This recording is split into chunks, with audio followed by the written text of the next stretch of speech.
Atubangan sa mga opisyal sa LGU sa tipo-tipo ug mga sundalo sa Joint Task Force ang mga high-powered firearms. Armas kini nga gi-issue ngadto sa mga miyembro sa BIPAT aron iparehistro. Gilangkuban kini sa 35 ka M16 rifles, 4 ka M14, 7 ka Garand rifles, 3 ka carbine, 2 ka KJ9 submachine gun, 5 ka M203, 13 ka kalibre 45, 5 ka Bushmaster ug 1 ka Magnum 357.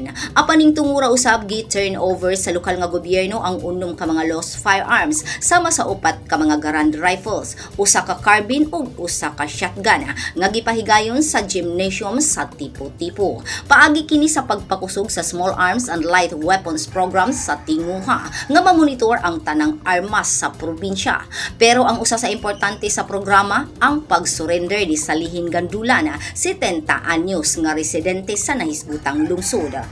Miyembro sa bandidong Abu Sayyaf si Gandulan ug dala sa iyang pag-surrender ang M16 rifle. Gipasalig sa gobyerno nga makadawat og hinabang ang mga nag-surrender nga mga miyembro sa armed lawless group.